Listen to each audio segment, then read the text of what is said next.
the dark side of always trying to please everyone.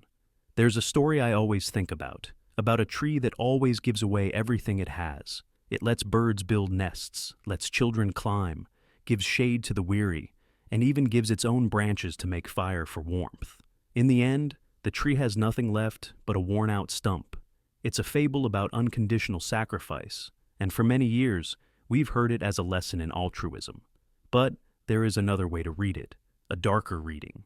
It is the story of an entity that completely lost its boundaries, structure, and its own identity to serve the needs of others until there was nothing left to give and nothing left to be itself.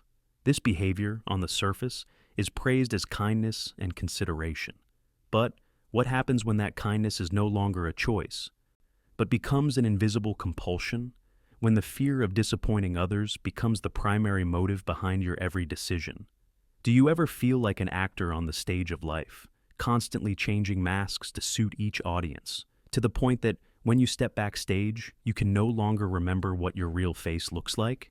The truth is, the desire to be liked and accepted is part of human nature, deeply rooted in the need for survival within social groups.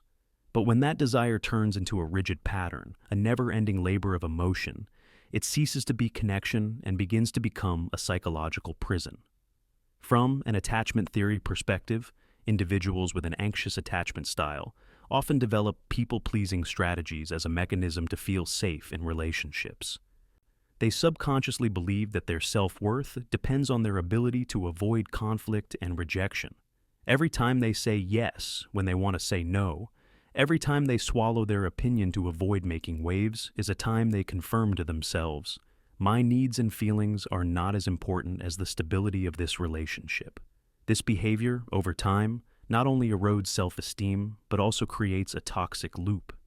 The more you please others, the emptier you feel inside, and that emptiness drives you to seek even more external validation.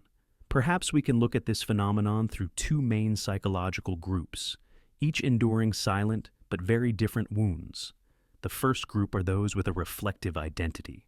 They are like moving mirrors, only reflecting the expectations, preferences, and values of the person in front of them. You'll see them in a meeting, agreeing with the last opinion voiced. In a friend group, their interests strangely shift to match each person. In romantic relationships, they gradually abandon their own pleasures to live only in their partner's world. George Herbert Mead's theory of the social self can help explain this.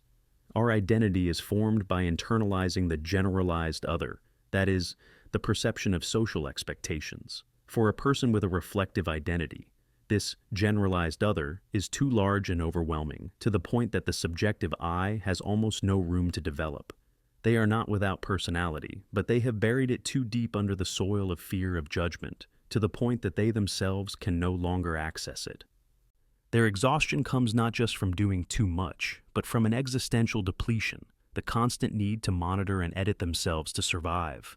The second group, perhaps even more subtle, are the outwardly oriented perfectionists. They don't just want to please, but want to become the ideal model in everyone's eyes. They believe that if they are good enough, helpful enough, perfect enough, they will finally receive the unconditional love and acceptance they crave. This is often a product of conditional upbringing environments, where love and attention are exchanged as a reward for being good and achieving. Psychologist Karen Horney called this the idealized self-image, a perfect self-image constructed to hide the insecure, real self. The outwardly oriented perfectionist may be very successful, admired, but inside they live in constant fear of collapse. A small criticism, a fleeting look of disappointment in someone's eyes, can shake the entire edifice of their ideal self.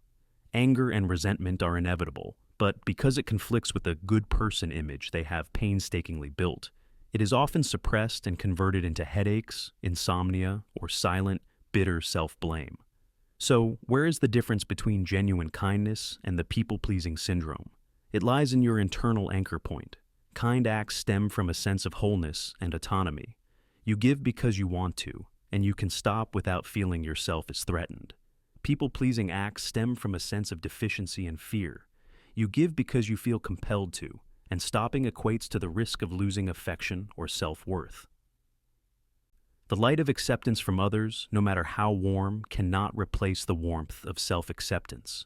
The healing process is not about becoming selfish or indifferent, but about learning to clearly distinguish between responsibility to others and responsibility to oneself.